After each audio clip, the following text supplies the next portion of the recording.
Le système Sidonia, qui permet aux importateurs de préparer leur déclaration de douane à distance, donne du fil à retordre. Depuis quelques jours, le système est défaillant. Plusieurs importateurs ont des difficultés à dédouaner leurs marchandises. Les responsables de l'administration générale des douanes travaillent actuellement dans le but de remédier à cette situation. Suivez ce reportage de Wendell Théodore. Ces derniers jours, de nombreux importateurs se plaignent de certaines difficultés auxquelles ils font face en voulant dédouaner leurs marchandises. Pour en savoir plus, nous sommes venus ici aujourd'hui à la douane de Port-au-Prince pour revenir aux problèmes qui nous préoccupent aujourd'hui avec la participation du directeur général et plusieurs techniciens de la douane.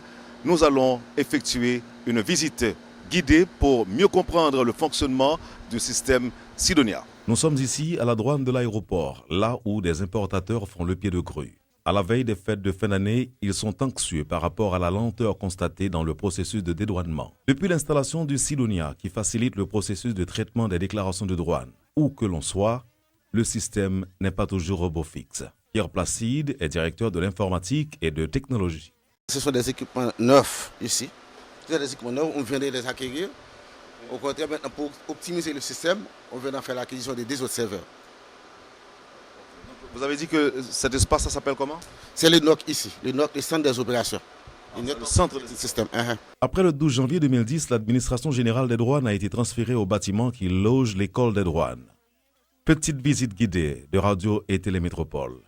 Il est question de rendre publiques les dispositions prises pour faciliter le traitement des déclarations.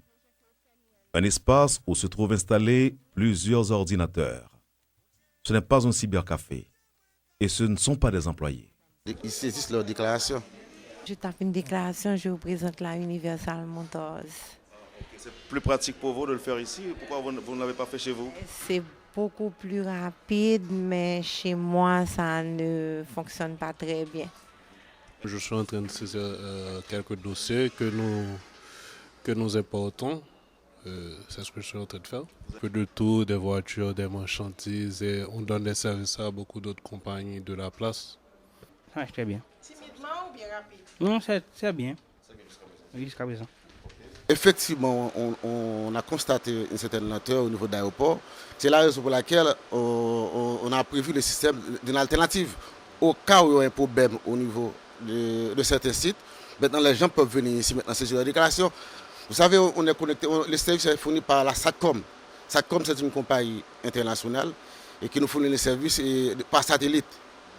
La semaine prochaine, ces gens-là vont venir en Haïti pour résoudre certains problèmes, pour maximiser le système.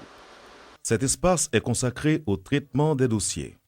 Le responsable semble être fier et se réjouit de la rapidité avec laquelle le travail se fait, explique-t-il. Vous voulez être bandé, ça marche, il n'y a pas de problème. Nous sommes maintenant au centre d'opération, par où passent toutes les données. Les responsables nous parlent d'équipements nouveaux. Près d'une centaine de déclarations ont été traitées simultanément dans la matinée du mardi, y compris des déclarations de la province. Pas tout le temps, non. Parfois, on constate une certaine lenteur qu'on est en train maintenant de résoudre. Les dispositions ont été prises pour résoudre ces problèmes-là. À l'approche des fêtes de fin d'année, les importateurs craignent qu'ils n'arrivent pas à dédouaner leurs marchandises. À ce sujet, c'est au tour du directeur général, Maître Francel Saint-Hilien, de rassurer les importateurs.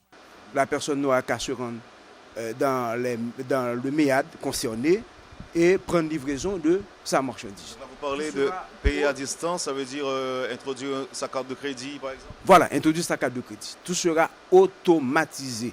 Déjà, j'ai passé des instructions, une façon de faciliter justement la procédure de dédouanement. J'ai passé des instructions pour que justement on mette de côté les paperasses, les papiers, les documents. On va scanner les documents, ce qui permettrait d'éviter justement les registres et ainsi de faciliter la procédure de dédouanement.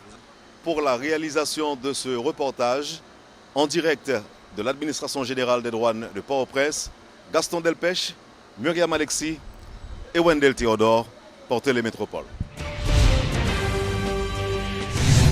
Le président de la République, Michel-Joseph Martelly, a annoncé dans un communiqué avoir appris avec consternation la nouvelle de la mort de la dominicaine d'origine haïtienne Sonia Pierre, survenue le 4 décembre 2011.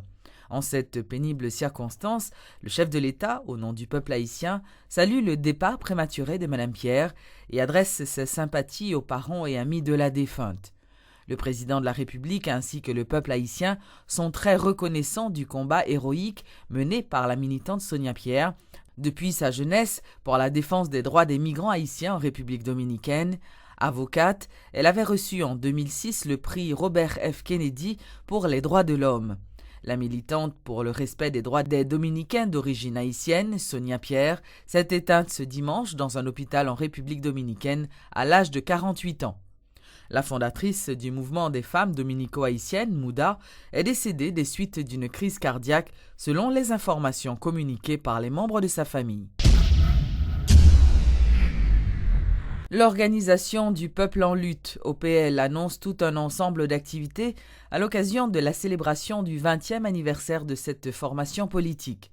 Le coordonnateur général du parti, Sauveur, Pierre Etienne, se dit plus ou moins satisfait du travail réalisé par l'OPL. Il a fait remarquer que l'OPL compte avoir 300 000 nouveaux membres durant les 3 prochaines années. NAP Bataille, nous lançons une campagne agressive de recrutement et nous visons 300 000 membres en 3 ans. N'a pas avancé sur question. Depuis sous première année, nous fin août, n'a fait bilan nous. Et deuxième, troisième année, n'a fait. Et dans le 5e congrès OPL là, comité exécutif national là, a présenté bilan ni. Et moi-même, en tant que coordonnateur général, je suis prêt pour m'assumer responsabilité échec là, si il y a échec. Et si échec là, et son échec qui manifeste, qui est retentissant, je ne suis pas candidat pour l'autre mandat encore. Environ 600 personnes vivant dans la localité Belleval, située dans la 2e section communale de la petite rivière de Léogane, ont désormais accès à l'eau potable grâce à un projet réalisé par le contingent sud-coréen de la MINUSTA.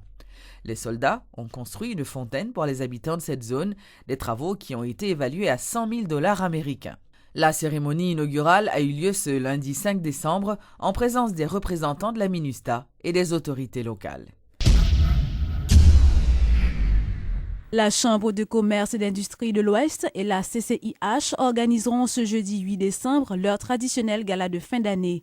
Selon le président de la CCIH, Hervé Denis, la formation Tabou Combo va assurer l'animation à l'occasion de ce grand événement culturel. C'est pour le 8 décembre, c'est un gala important. C'est premièrement, l'objectif premier, c'est d'abord un objectif social.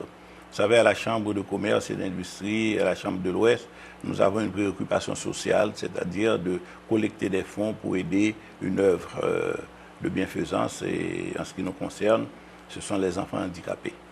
Une partie des fonds ira vers cette œuvre-là. Et c'est aussi un gala de l'unité aussi de la famille haïtienne. Voyez, parce que trop de déchirement, nous voulons aussi prêcher cela. C'est un peu tout ça. Alors j'invite tout le monde, particulièrement mais les membres du secteur privé, mais tout le monde à y participer. Il reste très peu de cartes encore parce qu'il y aura un millier de personnes. Et nous avons dépassé les 900, donc il y a très peu. Donc ce sera organisé par le groupe Tabou Combo, qui est lui-même un symbole de la musique haïtienne, de la culture haïtienne, et qui ont fait le déplacement des États-Unis pour venir ici. Donc certaines maisons, certains individus seront reconnus. Donc je crois que ce sera un très bel